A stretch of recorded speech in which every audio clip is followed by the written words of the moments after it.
Hi, Kelly. Thank you for the opportunity to be a thought partner with you regarding the upcoming meeting with KPMG. After digging deep into their long and expansive history, specifically with the Family for Literacy program, I felt compelled to speak about the transformative professional learning experiences MindSpark Learning offers and the rich history of KPMG.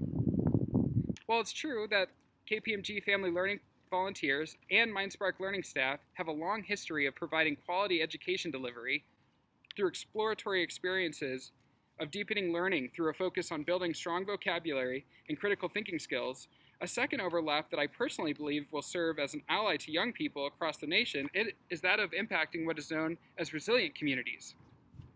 Resilient communities is a term used by city planners who place social service institutions in strategic places in a community to impact those of us who are especially vulnerable to limitations in the built environment.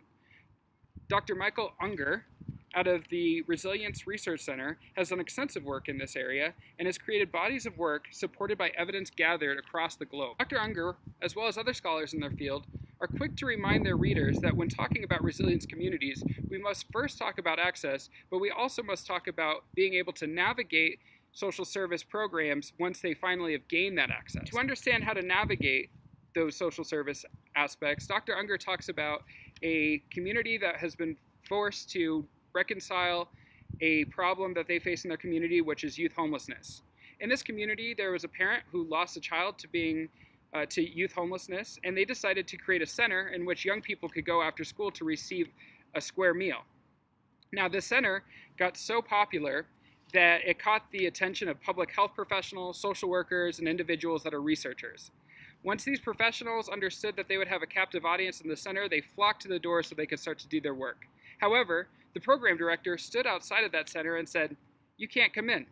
We don't need social services, we don't need social workers, and we don't need researchers, but what we could really use are cooks." Now, these researchers and other public health professionals said that their expertise is more in understanding statistical analysis and conducting qualitative interviews, not in cooking. So the program director said, "Well, that's fine. That's your prerogative, but you won't come in." Now these professionals decided to put on an apron and start stirring spaghetti sauce. And after a year of these young people recognizing these professionals as the ones that are making sandwiches and doing the grunt work of the center, they were more open to having deeper conversations about their lived experiences and the challenges that they specifically face. Now, I say all of this because there's an overlap between MindSpark Learning and the Family Literacy program that must focus not only on access, but as well as navigation. We both provide access to students and educators with regards to reading material by serving millions of books across the country. However, when viewing resilient communities strictly from an access vantage point, we are only focusing on geography as a marker to do our work. After giving this thought, I wonder if instead of bounding our work by geography, can we bound our work by occupation and redefine resilient communities as teachers and educators? MindSpark Learning provides remarkable and innovative professional development. 93% of MindSpark Learning participants believe that their sessions were innovative. 85% feel like they were culturally relevant to the community that they serve. And 97% believe that the skills that they learned from MindSpark Learning will directly impact a young person. However, when it comes to limitations and challenges, our participants constantly cite the lack of resources as the number one challenge they face to providing quality education to all students. They talk about time and partnerships as a bottleneck, and they constantly ask for a strong partner to collaborate with and co-construct transformative learning opportunities for their students. That is a natural fit for KPMG Family for Literacy volunteers. KPMG provides that partnership in multiple ways as evident of their rich and expansive history. Now we know iron sharpens iron, and that's where MindSpark Learning comes in.